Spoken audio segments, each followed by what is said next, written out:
Hello, everyone. My name is Stefan Pfeiffer. Today, I will be discussing the prison industrial complex and the meaning behind it. So, what's the issue? The social issue we will be covering today is the prison industrial complex.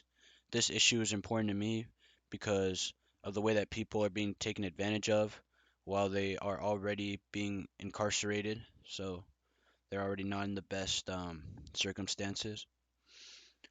So, this is referred to today as modern day slavery. The prison industrial complex is a system that uses the labor of incarcerated individuals and doesn't pay them anywhere close to what they should be paid for their work. A lot of these people are making pennies on the dollar for skilled jobs. The same way African Americans were exploited for free labor in the past, it still goes on in these US prisons. This quote I have here is taken from the prison industrial complex, a growth industry in a shrinking economy.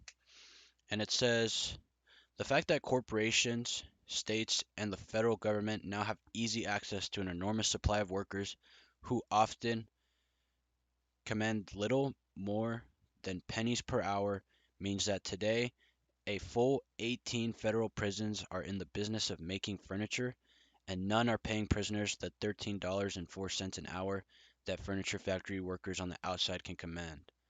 Similarly, 22 federal prisons are now in the business of making textiles because not a single prisoner they put to work can demand the 10.95 per hour that the textile workers in the free world would earn.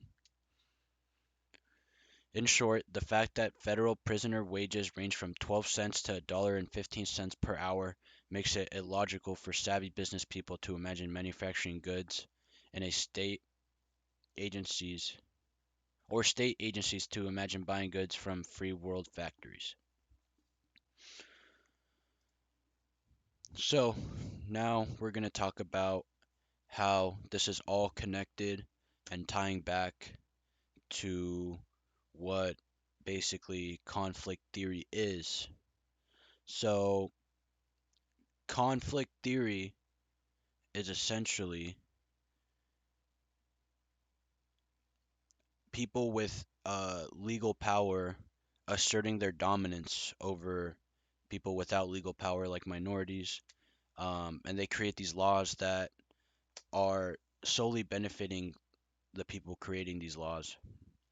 And these laws, I guess, are technically passed and they're legal, but the people who pass them know what they're doing when they pass these laws. And a quote I have here from an introduction to sociology is the ones with the most toys wins, and they will change the rules to the games to keep winning.